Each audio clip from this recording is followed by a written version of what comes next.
Hi everyone, this is Dr. Samriddhi. Welcome to my YouTube channel for TET exam preparation.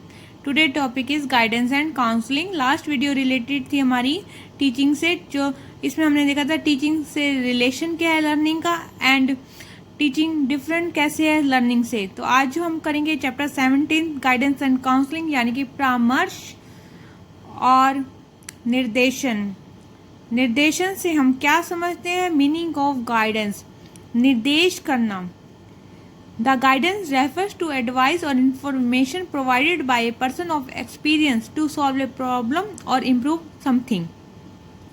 यहाँ पे जो guidance का मतलब है यानी कि निर्देशन करना, हम गाइडेंस को ले रहे हैं एडवाइस देने से रिलेटेड कर रहे हैं कि टू एडवाइस, किसी को एडवाइस देना, कोई इन्फॉर्मेशन प्रोवाइड करना। किसके द्वारा? किसी एक ऐसे एक्सपीरियंस व्यक्ति के द्वारा जो आपकी समस्याओं का समाधान कर सके और आपके हेल्प कर सके, आपको अपने एनवायरनमेंट से यानी कि अपने वातावरण से समायोजित करने में आपको हेल्प कर सके। यहाँ पे हम देखेंगे निर्देशन का अर्थ यहाँ पे है पथ प्रदर्शन करना, निर्देशन करना या व्यक्तिगत समस्याओं का समाधान करना।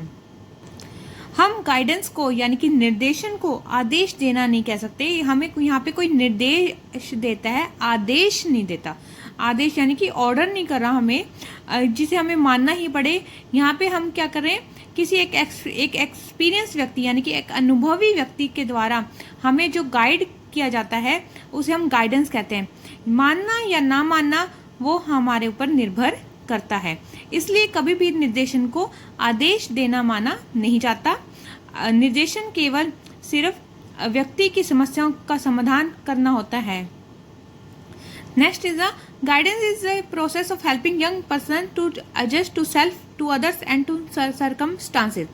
गाइडेंस एक ऐसी प्रक्रिया जो व्यक्ति की समस्याओं का समाधान करती है, उसको समायोजित करने में मदद करती है, साथ के साथ एडजस्ट करने में हेल्प करती है टू सेल्फ, टू अदर्स और टू सर्कमस्टांसेस के साथ।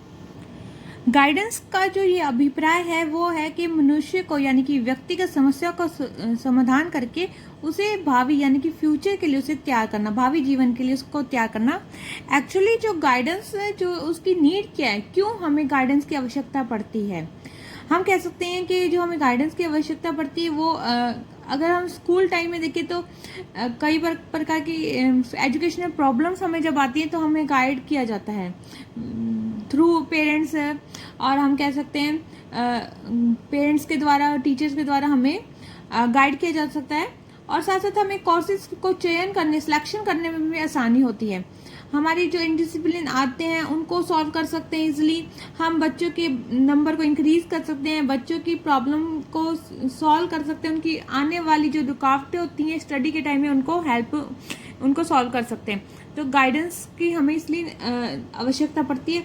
यहाँ पे हम कह सकते हैं कि गाइडेंस का जो रोल है वो केवल सीमित नहीं है, वो बर्थ यानी कि जन्म से लेकर अंत तक चलता है।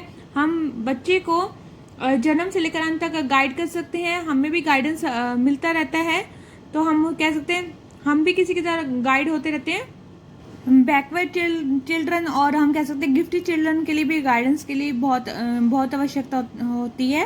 और जैसे कोई आपके न्यू वोकेशन है, किसी नॉलेज लेने के लिए वोकेशन के लिए भी गाइडेंस की आवश्यकता होती है। हम कह सकते हैं कि जो गाइडेंस का क्षेत्र है वो बहुत ही ब्रॉड है, वाइड है। तो आइए हम करते हैं scope of guidance. Scope of guidance यानी कि निर्देशन का क्षेत्र कौन कौन सा है कि जिसमें व्यक्ति को गाइडेंस प्राप्त होती है। First is the individual guidance. Individual guidance यानी कि व्यक्तिगत निर्देशन।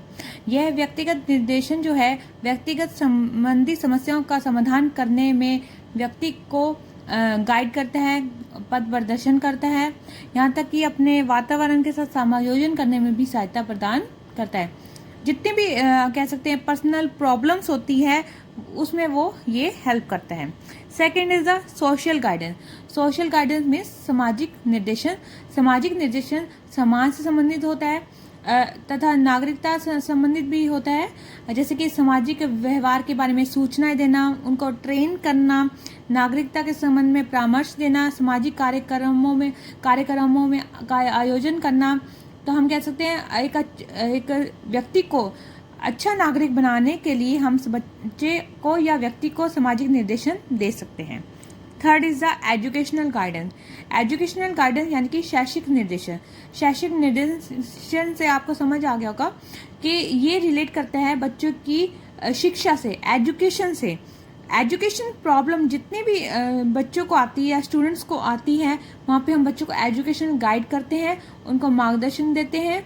यहाँ तक कि जैसे कि कह सकते हैं बच्चों को प्रॉब्लम आती है पढ़ने में या कोई कोर्सेज का चुनाव करने में या कहीं पे दाखिला लेने में, कह सकते हैं एडमिशन लेने में, तो वहाँ पर बच्चे को एजुकेशनल गाइडेंस प्रोवाइड की जाती है। और यहाँ तक कि बच्चों के स्कूल में एडजस्टमेंट करने के लिए दूसरे छात्रों के साथ कह सकते हैं सामंजस्य स्थापित करने के लिए भी हम कह सकते हैं कि बच्चे को एजुकेशनल गाइडेंस दी जाती है। Fourth is the vocational guidance यानी कि व्यावसायिक निर्देशन। व्यावसायिक निर्देशन यानी कि जो व्यवसाय से संबंधित है।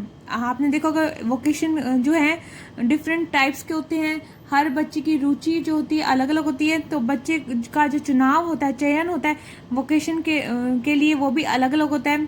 सारे बच्चे एक ही वोकेशन में नहीं जाते। बच्चे अपनी कह सकते हैं अपनी एबिलिटी, अपनी एप्टीट्यूड, अपने एटीट्यूड अपने इंटरेस्ट के लिए अपना वोकेशन का चुनाव करते हैं। जब बच्चे इसमें सामंजस्य नहीं बिठा पाते तो बच्चे को वोकेशनल गाइडेंस प्रोवाइड किया जाता है। Fifth is the health guidance. Health यानी कि स्वास्थ्य संबंधी निर्देशन। स्वास्थ्य संबंधी निर्देशन संबंधित होता है बच्चों के स्वस्थ जीवन से संबंधित होता है। बच्चों को उचित आदतों के लिए परामर्श देना, जैसे कि आजकल तो जैसे योगा का बहुत प्रचार है, तो बच्चों को बहुत मोटिवेट किया जाता है कि बच्चे जो हैं अपनी दिनचर्या में योगा को शामिल करें और साथ साथ अपने जीवन को स्वस्थ बनाएं, अपनी आदतों में सुधार करें। तो हम कह सकते हैं बच्चों को कि हेल्थ गाइडेंस जो है, जितनी बच्चे के लिए एजुकेशनल गाइडेंस इम्पॉर्टेंट है उतनी हेल्थ गाइडेंस भी इम्पॉर्टेंट है। जब तक बच्चे का शरीर स्वस्थ नहीं होगा तब तक वे बच्चा जो है किसी कार्य को ढंग से नहीं कर सकता। 6th पॉइंट है गाइडेंस फॉर लेजर। लेजर यानी कि अवकाश के समय या मनोरंजन संबंधी निर्देशन देना। जब व्यक्ति खाली होता है या उसके पास कोई काम नहीं होता तब हम कह सकते हैं बच्चे को उससे संबंधित गाइड करना, जैसे कि छुट्टियों में बच्चे को अपने खाली समय को कैसे उपयोग करना चाहिए। साथ साथ हम कह सकते हैं आजकल जैसे जो टाइम चल रहा है वो भी कहीं ना कहीं लेजर टाइम है कोविड-19 के अंडर, तो हम कह सकते हैं रिटायर होने के बाद भी जो बड़े लोगों को भी कह सकते हैं गाइड किया जाता है, तो अपने खाली समय को कैसे उपयोग किया जा सके, तो हम कह सकते हैं guidance for leisure. Next is the 7th is the guidance for home relationship. Guidance for home relationship यानी कि घरेलू जीवन संबंधी निर्देशन देना। हम कह सकते हैं कि आजकल जो देखा जा रहा है कि घरेलू जीवन में भी होम रिलेशनशिप में बड़े परिवर्तन आ रहे हैं, चेंजेस आ रहे हैं। रीज़न इसका कहीं ना कहीं ये है कि जो पेरेंट्स हैं जॉब वाले सेक्टर के होते हैं, तो वहाँ पे हम चेंजेस देखते हैं। यहाँ तक कि बच्चे जो हैं या माता पिता जो हैं अपने बच्चों से एडजस्ट नहीं कर पाते, तो वहाँ पर हम गाइड करते हैं गाइडेंस फॉर होम रिलेशनशिप में। Next is the sex education guidance. Sex education यानी कि लिंग संबंधित निर्देशन। हम देख सकते हैं कि आजकल जितने भी प्रोग्राम्स होते हैं या हम कह सकते हैं जितने भी आप विजुअल ऐड देखते हैं या कोई भी आप कुछ भी आप देख सकते हो, पिक्चर्स वगैरह जितने भी टीवी टेलीविज़न पे आती हैं, तो कहीं ना कहीं बच्चे उसे गलत रूप में ले लेते हैं। तो हम कह सकते हैं कि बच्चों को सेक्स एजुकेशन यानी कि लिंग संबंधी गाइडेंस भी देना बहुत ज़रूरी है, ताकि बच्चे जो है सेक्स से रिलेटेड एजुकेशन को एक्सेप्ट कर सके और कह सकते हैं ग्रहण कर सकें और समझ सकें कि जो सेक्स एजुकेशन है वो आपको गलत रास्ते पर जाने से रोकती है। Next is the guidance for citizenship. नागरिकता के लिए निर्देशन। नागरिकता यानी कि एक अच्छे नागरिक बनने के लिए भी हमें गाइडेंस की जरूरत होती है। हाँ, ये थोड़ा सा रिलेट करता है आपका सोशल गाइडेंस से भी रिलेट है। तो हम कह सकते हैं सामाजिक व्यवहार के बारे में सूचना प्राप्त करना या नागरिक संबंधित परामर्श देना या सामाजिक कार्यक्रमों में आयोजन करना भी गाइडेंस फॉर सिटीजनशिप है, यानी कि कह सकते हैं नागरिकता संबंधी निर्देशन है। नेक्स्ट इज द 10th है आपका spiritual, moral and religious guidance. Spiritual यानी कि आध्यात्मिकता से संबंधित निर्देशन, आध्यात्मिकता यानी कि जिनको जो भौतिकतावाद की ओर जाना पसंद नहीं करते, आध्यात्मिकता को मानते हैं, या जैसे आजकल बच्चों को बड़ा मानसिक तनाव है, मेंटल स्ट्रेस है, तो वहाँ पे हम बच्चों को स्पिरिचुअल गाइडेंस कर देते हैं। नेक्स्ट आता है मोरल। मोरल यानी कि नैतिक, नैतिक यानी अच्छी बातें जो नैतिक मूल्यों का विकास करती हैं, मोरल डेवलपमेंट करती हैं, बड़ों की जैसे आदर करना, ये सब करना, हम कह सकते हैं बड़ों की सेवा करना, सच बोलना, ऑनेस्ट रहना, ये सारा मोरल डेवलपमेंट में आता है। एंड रिलीजियस गाइडेंस जो है आपके धर्म से संबंधित है। धर्म संबंधित हम कह सकते हैं यहाँ पे किसी एक धर्म को मान्यता नहीं दी जाती है, बल्कि ये कहा जाता है जो धर्म है आपको एक अच्छे रास्ते पर डालता है, जो आपको सिखाता है कि आपको कैसा जीना है। तो ये सारे हैं गाइडेंस के रूप, scope of guidance. First is the individual guidance, second is the social guidance, educational guidance, fourth is the vocational guidance, fifth is the health guidance, sixth is the guidance for leisure, seventh is the guidance for home relationship, eighth is the sex education guidance, ninth is the guidance for citizenship, 10th is the spiritual, moral and religious guidance. यहाँ पे हमने 10 point किए guidance के, पर ये समझना जरूरी नहीं कि सिर्फ केवल यही क्षेत्र होते हैं, कई ऐसे क्षेत्र भी होते हैं जो गाइडेंस के अंदर ही आते हैं, क्योंकि इसका जो स्कोप है वो बहुत ही वाइड एरिया है। नेक्स्ट है आपका techniques and methods of guidance. 2 types की गाइडेंस होती है, पर्सनल एंड ग्रुप गाइडेंस। इसमें जो हम कह सकते हैं गाइडेंस देने के लिए एक पर्सन है, वो कौन कौन सी टेक्निक्स का यूज कर सकता है। तो पर्सनल गाइडेंस के अंदर यानी कि व्यक्तिगत निर्देशन के अंदर जो टेक्निक्स यूज की जाती हैं, यानी कि तकनीकी या विधियां यूज की जाती हैं। First is the primary interview. हम किसी भी व्यक्ति का प्राइमरी इंटरव्यू यानी कि प्राथमिक साक्षात्कार ले सकते हैं। हम कह सकते हैं कि अगर हमें सामने वाले से इंफॉर्मेशन कलेक्ट करनी है तो उसका इंटरव्यू लेना ही होगा। Second is the questioner. हम क्वेश्चनर के द्वारा भी सामने वाले की जानकारी ले सकते हैं। Third is the cumulative record. Cumulative record वो रिकॉर्ड होते हैं जो बच्चों के एक संचित अभिलेख होते हैं, इकट्ठे किए हुए अभिलेख होते हैं, जहाँ जिसमें बच्चे की सारी जो है रिकॉर्ड उपस्थित होते हैं, जैसे कि बच्चे की प्रोग्रेस रिपोर्ट क्या है, उसका स्वास्थ्य क्या है, उसकी बुद्धि कैसी है, और उसकी जो फैमिली सिचुएशन कैसी है, उसकी एबिलिटी क्या है, उसकी इंटरेस्ट किस में है। तो जब ये सभी सूचनाएं किसी एक अभिलेख में होते हैं तो उसे कम्युलेटिव रिकॉर्ड कहते हैं। Fourth is a test. बच्चों की हम टेस्ट ले सकते हैं, जैसे अचीवमेंट टेस्ट हो गए, इंटेलिजेंस टेस्ट हो गए, या आप क्या कहते हैं साइकोलॉजिकल टेस्ट हम बच्चे के ले सकते हैं, जिससे बच्चे की हम रुचियाँ, अभिरुचियाँ, योग्यताओं का पता लगा सकते हैं। Fifth is the record of biodata. बच्चे का बायोडाटा भी देख सकते हैं, उसका रिकॉर्ड देख सकते हैं। इस तरह हम पर्सनल गाइडेंस बच्चे को इन टेक्निक के द्वारा दे सकते हैं। नेक्स्ट आता है आपका ग्रुप गाइडेंस। ग्रुप यानी गाइडेंस वो होता है जो सामूहिक रूप से दिया जाता है। पर्सनल गाइडेंस केवल एक व्यक्ति को दिया जाता है, ग्रुप गाइडेंस जो सामूहिक रूप से सभी व्यक्तियों को दिया जाता है, जैसे कि स्कूल्स कॉलेजेस में आपको दिया जाता है, उसे ग्रुप गाइडेंस कहते हैं। फर्स्ट इसमें आता है ओरिएंटेशन टॉक्स।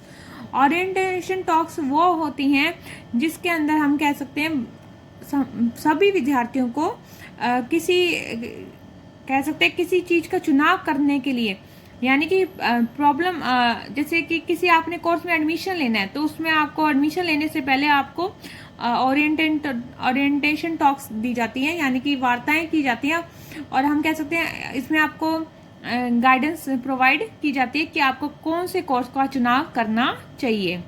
यहाँ पे हम कह सकते हैं कि ओरिएंटेशन टॉक में आपको पूरी जानकारी दी जाएगी कि कौन सा कोर्स किस फील्ड से रिलेटेड है, और साथ साथ ये बताया जाता है कि इसकी इम्पोर्टेंस क्या है। तो हम कह सकते हैं उसे ओरिएंटेशन टॉक्स। इस सेकंड इज द इंटरव्यू। हम ग्रुप गाइडेंस में भी सभी का इंटरव्यू ले सकते हैं।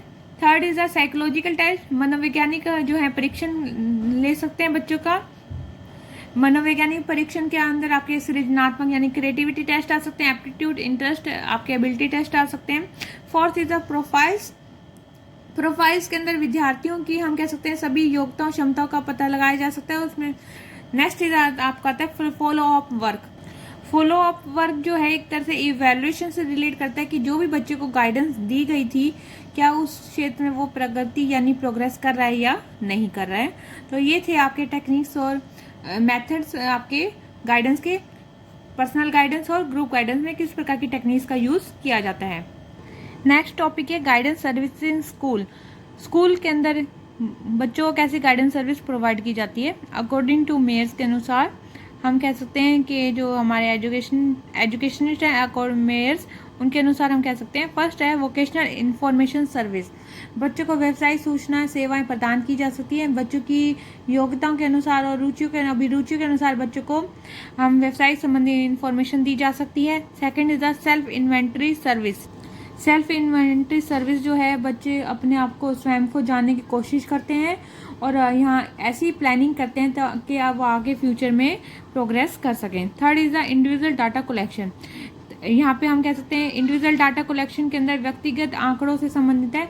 यहाँ पे व्यक्तिगत आंकड़े इकट्ठे किए जाते हैं, बच्चों की सूचनाएं और जानकारियों को इकट्ठा किया जाता है और उनकी समस्या का समाधान किया जाता है।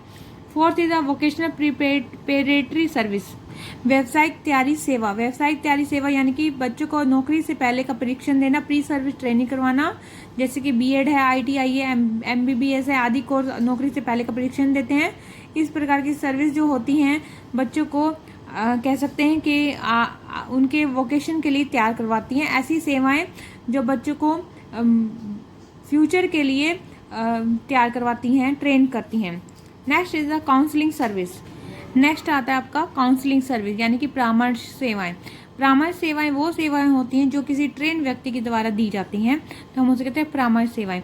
या ये किसी भी एरिया में हो सकती हैं, चाहे एजुकेशनल है, चाहे वोकेशनल से संबंधित है या पर्सनल से रिलेटेड होती हैं। नेक्स्ट आता है आपका प्लेसमेंट सर्विस। प्लेसमेंट सर्विस वो होती हैं नियुक्ति सेवाएं। नियुक्ति सेवाएं यहाँ पे चुनाव करने से पहले नौकरी के अवसरों का चुनाव करने में ये सहायता प्रदान करती हैं, उन्हें हम प्लेसमेंट सर्विस कहते हैं। कई कॉलेज वाले जो हैं बच्चों की प्लेसमेंट सर्विस देते हैं। Seventh is the follow up service. Follow up service यानी कि सर्विस में जाने के बाद जब व्यक्ति का मूल्यांकन किया जाता है तो हम उसे फॉलो अप सर्विस कहते हैं। नेक्स्ट आता है आपका 8 रिसर्च सर्विस। रिसर्च सर्विस के अंदर खोजों से संबंधित जितनी भी अनुसंधान या खोजों से संबंधित सेवाएं हैं उनको सम्मिलित किया जाता है, उनमें से ये सेवाएं प्रोवाइड की जाती हैं। गाइडेंस सर्विस इन स्कूल के जो पॉइंट थे वो थे 8 जो मेयर के द्वारा दी गए थे। Vocational information service, self inventory service, individual data collection, vocational preparatory service, counselling service, placement service, follow up service and research service. Guidance के बाद जो नेक्स्ट टॉपिक आता है वो आता है आपका काउंसलिंग। Meaning of counselling. परामर्श का अर्थ। परामर्श को निर्देशनवादियों का हृदय कहा जाता है। परामर्श के बिना निर्देशन कार्य हो ही नहीं सकता। हम कह सकते हैं कि counselling is a face to face 1-to-1 relationship has an interview. Counselling को इंटरव्यू के रूप में माना गया है। इसमें काउंसलिंग में इंटरव्यू की तरह ही फेस टू फेस और 1-to-1 रिलेशनशिप बनता है और कह सकते हैं कि फेस टू फेस इंटरेक्शन होता है दो व्यक्तियों के बीच में। काउंसलिंग के लिए हमेशा दो व्यक्तियों की आवश्यकता पड़ती है। काउंसलिंग एक ऐसी मनोवैज्ञानिक प्रक्रिया है जिसमें काउंसलर का ट्रेंड होना आवश्यक है। तो इसके तो 3 फैक्ट्स हैं, वो ये हैं। First is 2 person.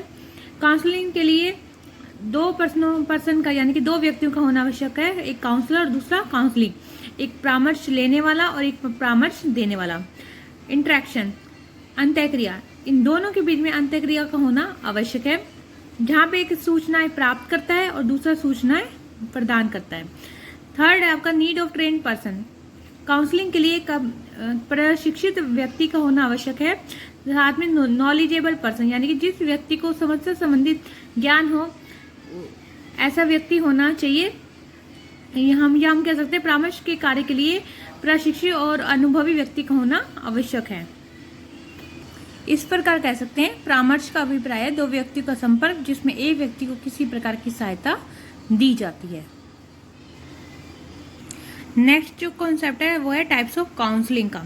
Types of counselling क्या होती है यानी कि काउंसलिंग के प्रकार कितने हैं। हम कह सकते हैं काउंसलिंग के प्रकार 3 टाइप्स के हैं। 3 टाइप्स ऑफ काउंसलिंग होती है। एक होती है डायरेक्टिव यानी कि निर्देशी काउंसलिंग जो विलियमसन ने दिया था विलियमसन का मानना था कि इस प्रकार के परामर्श में परामर्शदाता जो होता है, काउंसलर होता है, जो काउंसलिंग की समस्याओं को प्राप्त करता है और उनका हल निकालता है और उनके कारणों का पता लगाता है और उनका डायग्नोस करता है और अंत में उनको रेमेडी यानी कि उपचार निर्देश देता है। इस प्रकार की जो काउंसलिंग होती है वो स्लो लर्नर्स के लिए ज़्यादा महत्वपूर्ण होती है। सेकंड टाइप जो है वो है non directive counselling. Non directive counselling यानी कि अनिर्देशीय काउंसलिंग परामर्श जिसे हम कहते हैं, यह दी थी कार्ल रॉजर्स ने दी थी। कार्ल रॉजर्स का मानना था कि ये जो परामर्श जो है ये काउंसलिंग रिलेटेड होता है या काउंसलिंग सेंटर्ड होता है, यानी कि परामर्श लेने वाले के से संबंधित होता है, उससे रिलेटेड केंद्रित होता है। इसमें जो है अधिकतर व्यक्तिगत समस्याओं का समाधान निकाला जाता है और उनकी पूर्ति के लिए स्वयं योजनाएं बनाता है वे। और इस प्रकार के परामर्श में परामर्शदाता कोई निर्णय नहीं लेता, बल्कि परामर्श प्रार्थी यानी काउंसलिंग में खुद अपने आप निर्णय लेने की क्षमता उत्पन्न करता है। इस प्रकार का जो काउंसलिंग है ये छात्रों में समस्या समाधान या समायोजन में सहायता करता है। ये जो इम्पोर्टेंस है इस काउंसलिंग की, ये इंडिविजुअल प्रॉब्लम्स के लिए इसकी इम्पोर्टेंस है। ये ज़्यादातर इंडिविजुअल प्रॉब्लम्स में यूज़ की जाती है काउंसलिंग, जैसे कि समायोजन बनाना, यानी कि व्यक्ति जब अपनी एडजस्टमेंट करता है अपनी प्रॉब्लम्स अपने एनवायरनमेंट के साथ, तो इसमें इस प्रकार की काउंसलिंग प्रयोग की जाती है। थर्ड आपका आता है इलेक्टिव काउंसलिंग। इलेक्टिव काउंसलिंग यानी कि मिली जी थॉर्न ने दी थी, ये मिला जुला रूप होता है दोनों काउंसलिंग का। इस काउंसलिंग के अनुसार हम कह सकते हैं कि परामर्शदाता सबसे पहले परामर्श प्रार्थी यानी काउंसलिंग वाले को समस्या और व्यक्तित्व का अध्ययन करता है। उसके पश्चात वह उस विधि को चुनता है जो उस प्रार्थी के लिए अधिक उपयोगी होती है। इस प्रकार की काउंसलिंग में जो है दोनों का सहयोग होता है, चाहे वो काउंसलर है चाहे वो काउंसलिंग है। इस प्रकार की जो टेक्निक्स बताई है या टाइप्स बताए काउंसलिंग के वो 3 हैं, डायरेक्टिव, नॉन डायरेक्टिव काउंसलिंग और इलेक्टिव काउंसलिंग।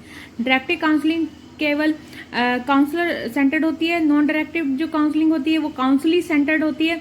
इलेक्टिव काउंसलिंग जो है वो बहुत मतलब दोनों का उसमें कह सकते हैं सहयोग चाहिए होता है। परामर्श की जो है आवश्यकता क्यों है, नीड ऑफ काउंसलिंग क्या क्या है, टू सॉल्व द प्रॉब्लम, हमें परामर्श की आवश्यकता क्यों होती है। फर्स्ट है इसका पॉइंट, समस्याओं का समाधान करना। जितनी भी हमारी समस्याएं होती हैं, हमारी लाइफ से रिलेटेड समस्या होती है या हमारे एजुकेशन या वोकेशन से रिलेटेड प्रॉब्लम्स होती हैं, उनको सॉल्व करने के लिए हमें काउंसलिंग की आवश्यकता पड़ती है।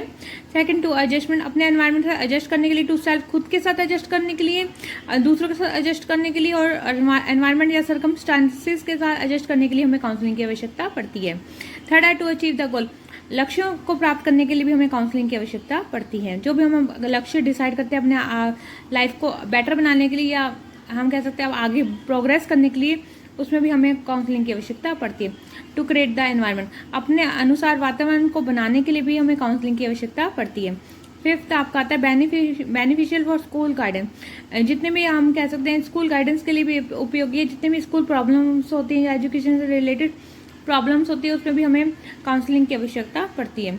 सिक्स्थ है टू गेन मोर बेनिफिट, ज़्यादा से ज़्यादा हमें कह सकते हैं बेनिफिट के लिए, मोर बेनिफिट के लिए हमें काउंसलिंग की आवश्यकता पड़ती है। कोई भी व्यक्ति आज के समय में सेटिस्फाइड नहीं है तो हमेशा वो ज़्यादा पाने की इच्छा करता है, तो उस समय भी हमें काउंसलिंग की आवश्यकता पड़ती है। तो ये थे गाइडेंस और काउंसलिंग का कॉन्सेप्ट। तो thank you. If you like my video please like share and subscribe.